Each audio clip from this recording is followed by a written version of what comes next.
চট্টগ্রাম থেকে রাতের বাস ধরে চলে যাচ্ছি সেই লামার উদ্দেশ্যে। প্রাকৃতিক পাহাড়ি সৌন্দর্য বৈশিষ্ট্য একটি অঞ্চল। এরই মধ্যে আমাদেরকে চকরিয়ায় নামতে হয়েছে। চকরিয়া থেকে আমরা চাঁদের গাড়ি ধরে চলে যাচ্ছি সেই লামার উদ্দেশ্যে। লামার প্রাকৃতিক সৌন্দর্য এতই সুন্দর যা আপনাদেরকে বলে বোঝাতে পারবো না। নদী, পাহাড় বিশিষ্ট একটি এলাকা।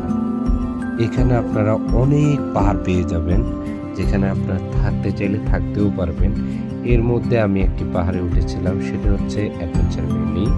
এটা অনেক উঁচু একটি পাহাড়।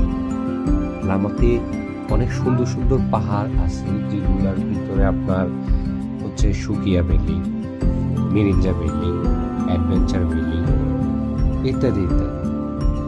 আমি যদিও প্রফেশনাল কোনো ব্লগার না, তারপর একটু চেষ্টা করছি যদি কিছু হয় আর আপনাদের সাপোর্ট পেলে হয়তোবা আমি আমার ঘোরার যে অভিজ্ঞতা আছে সেগুলো আপনাদের মাঝে তুলে ধরব।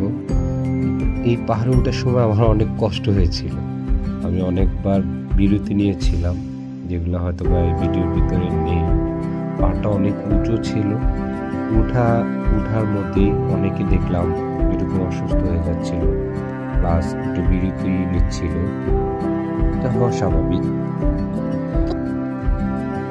তারপরে যখন সেই নির্দিষ্ট গন্তব্যে পৌঁছালাম, তারপরে রীতিমতো সবারই যা হয় কিছু ছবি তুললাম, তার মধ্যে দুই একটা আপনাদেরকে দেখালাম।